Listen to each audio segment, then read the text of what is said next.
Hello बच्चों, कैसे हो आप लोग। उम्मीद है बहुत अच्छे होंगे और बहुत मन लगा के अपनी पढ़ाई भी कर रहे होंगे। तो आज की क्लास में हम लोग क्लास 5 के पर्यावरण अध्ययन के चैप्टर 15 को पढ़ेंगे। चैप्टर 15 है हमारा जंगल। कल हम वाल्मीकि अभयारण्य जाएंगे। इसके लिए गुरुजी ने हमें कुछ तैयारियां करने को कहा है। हम सब ने खाने की सामग्री, झोला, पेंसिल, खाली कागज़, रबर, कैंची, रस्सी, रुई, डिटॉल आदि की सूची बना ली है। सभी को अलग अलग सामान लाने की जिम्मेदारी दी गई है। तो ये जो चैप्टर हम लोग शुरू किए हैं, इसका क्वेश्चन आंसर भी हम लोग साथ साथ करते ही चलेंगे। तो बच्चे जो है वाल्मीकि अभयारण्य जाने वाले थे, उसके लिए जो उनके टीचर थे वो बच्चों को कुछ तैयारी करने के लिए कहे थे, जिसमें सामग्रियां बता दिए थे कि सामग्री क्या क्या लेकर जानी है। ठीक है, तो सामग्री में था झोला, पेंसिल, खाली कागज़, रबर, कैंची, रस्सी, रुई, डिटॉल, ये सारी चीज़ें जो है लेकर जाना था।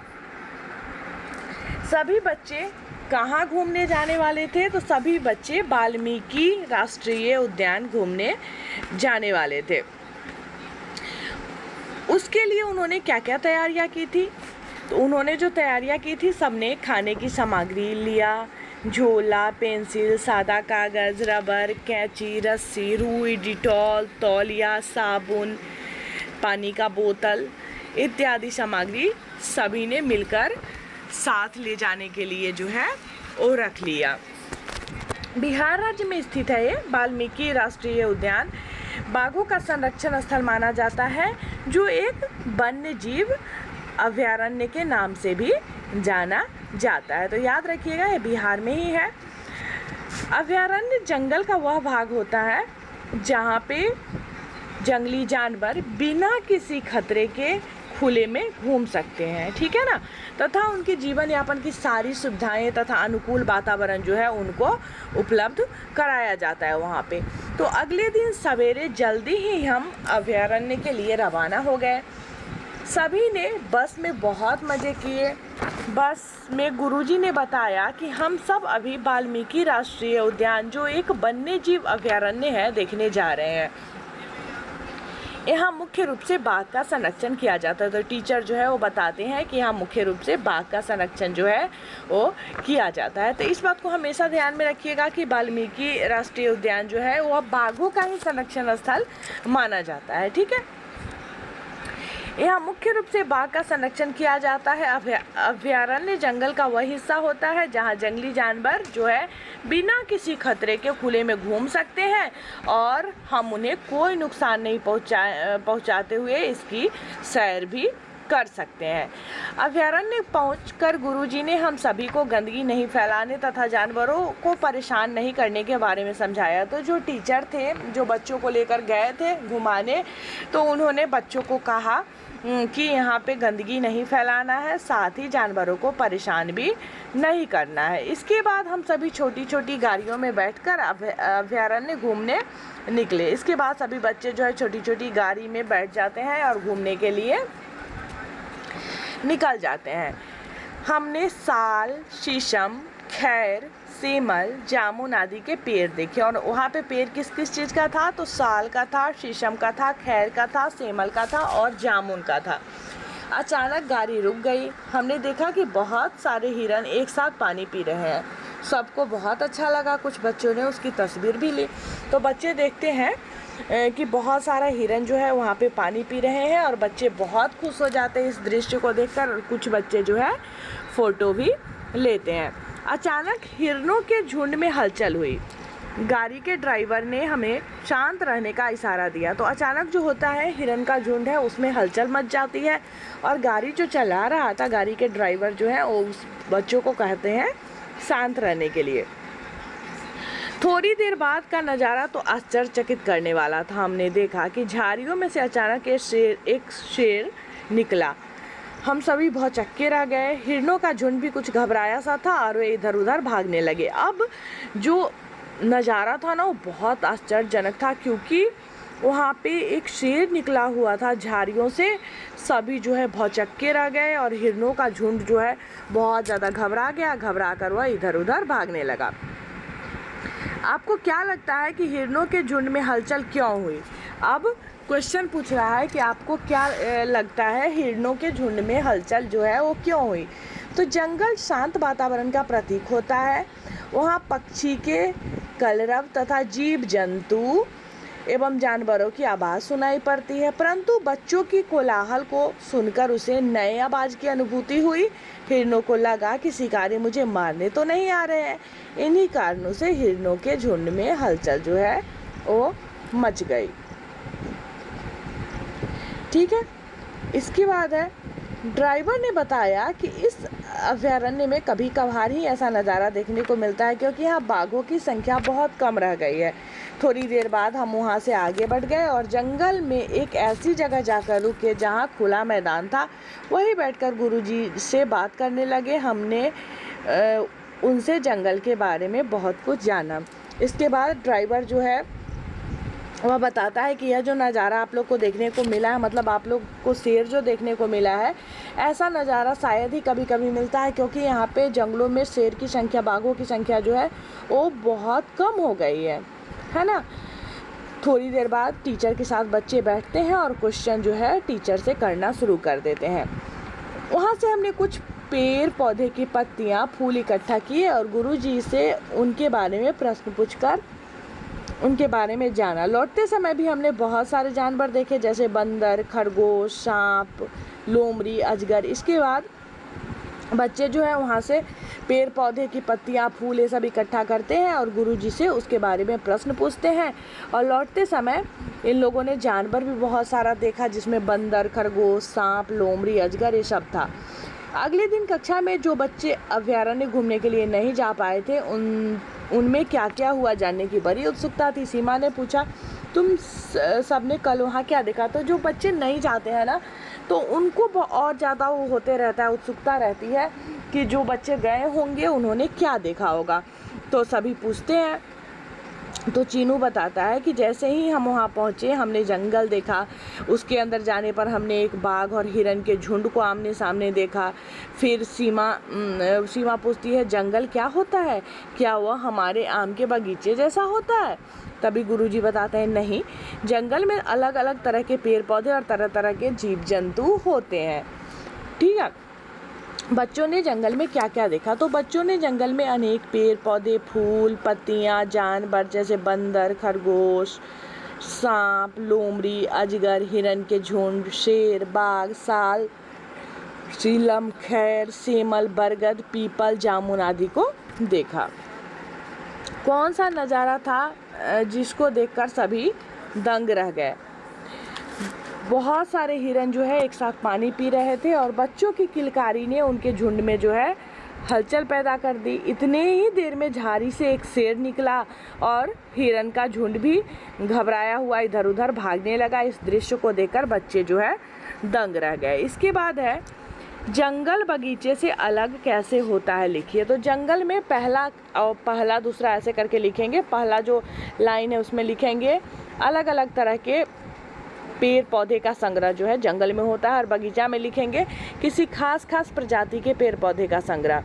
दूसरा लिखेंगे तरह तरह के जीव जंतुओं का शरण स्थल, और इसमें बगीचा में दूसरा में लिखेंगे खास जीव जंतुओं का शरण स्थल। तीसरा में लिखेंगे जंगल में अनेक तरह के फूल तथा पत्तियों की उपलब्धता, और इधर बगीचा में लिखेंगे खास फूल एवं पत्ती की उपलब्धता। इधर जंगल में चौथा में लिखेंगे जंगली जानवरों जैसे बंदर, लोमड़ी, हिरन, बाघ, शेर आदि मिलते हैं, और इधर बगीचा में लिखेंगे गाय, भैंस, बकरी आदि पालतू जानवर देखने को मिलते हैं। इसके बाद छुई मुई ने बताया कि हम तो जंगल के पास ही रहते हैं। सुबह सुबह हम जंगल जाते हैं और वहाँ से जलावन और कभी कभी जामुन और शहद भी लाते हैं। तो वहाँ पे छुई मुई जो है वो बताता है कि हम तो जंगल के पास ही रहते हैं और हम उठते हैं तो सुबह सुबह जंगल से जाके जलावन लाते हैं और कभी कभी जामुन और शहद भी लाते हैं। जंगल से हमें क्या क्या मिलता है, लिखिए। जंगल से हमें अनेक चीज़ें मिलती हैं जो इस प्रकार है। पहला, जलावन। दूसरा, घर या फर्नीचर बनाने के लिए लकड़ी। तीसरा, दवाओं के लिए जड़ी बूटियाँ। चौथा, फल, फूल, शहद आदि खाने की चीज़ें। पाँचवा, जंगल की वजह से हमें पर्याप्त मात्रा में वर्षा मिल पाता है। ठीक है, इसके बाद है राहुल, लेकिन मेरे पिताजी ने बताया कि जंगल खत्म हो रहे हैं और उनमें रहने वाले जानवरों की संख्या भी तेजी से घट रही है, अतः जंगल से कुछ भी लाना अपराध है। ऐसा करते हुए पकड़े जाने पर सजा भी मिलती है। तो राहुल बताता है कि जंगल से कुछ भी नहीं लाना चाहिए, जंगल खत्म हो रहा है, मेरे पिताजी बताते हैं, और जंगल में जो रहने वाले जानवर हैं उनकी संख्या भी बहुत तेज़ी से घट रही है, अतः जंगल से कुछ भी लाना जो है अपराध है और ऐसा करने पे आपको सज़ा भी मिल सकती है।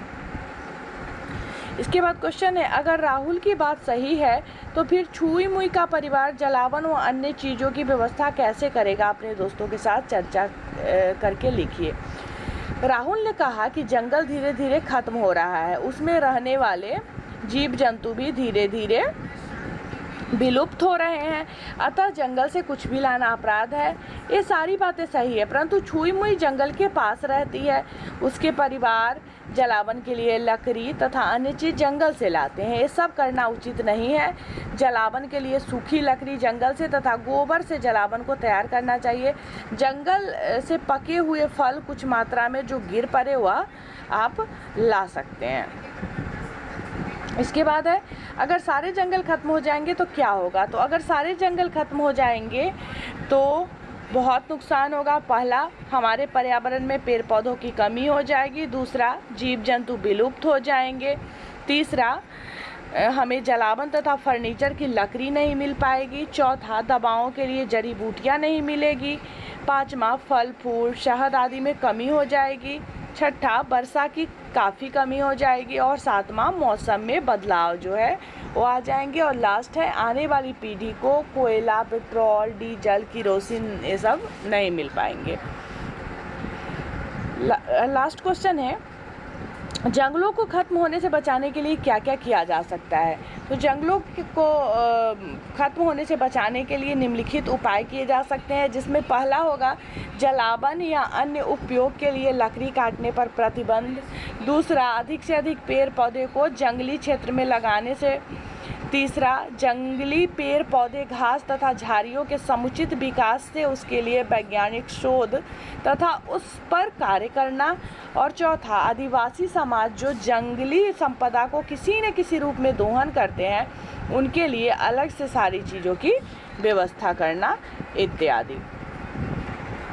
एक धरहरा की परंपरा यहाँ पे दी गई है, इसको देख लेते हैं। सुनो कहानी धरहरा की परंपरा की, जिसने देश और दुनिया की निगाह को अपनी ओर खींचा है। भागलपुर जिले के नवगछिया प्रखंड में बसे इस छोटे से गांव ने पर्यावरण के प्रति संवेदनशीलता तथा बालिकाओं को सामाजिक महत्ता स्थापित करने में अद्भुत मिसाल कायम की है। तो ये जो है धरहरा की परंपरा का जो हम स्टोरी सुन रहे हैं, ये भागलपुर जिले के नवगछिया प्रखंड का है। एक छोटा सा गांव है। एक ऐसा समाज जो बेटे के जन्म को प्राथमिकता देता है तथा बेटियों के जन्म पर अफसोस करता है, वैसे समाज में धरहरा के लोगों ने बेटियों के महत्व को समझाते हुए एक नई परंपरा की शुरुआत की है। उन्होंने बेटियों के जन्म को पर्यावरण संरक्षण का अवसर मान इसे एक उत्सव का रूप दे दिया है।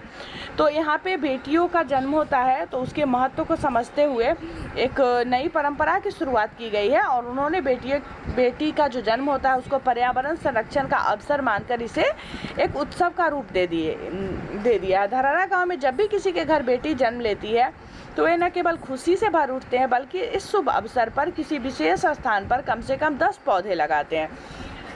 यहाँ क्या होता है कि जब भी इस गांव में कोई बेटी जन्म लेती है ना तो खुशी तो मनाते ही हैं और साथ ही 10 पेड़ जो है लगाते हैं।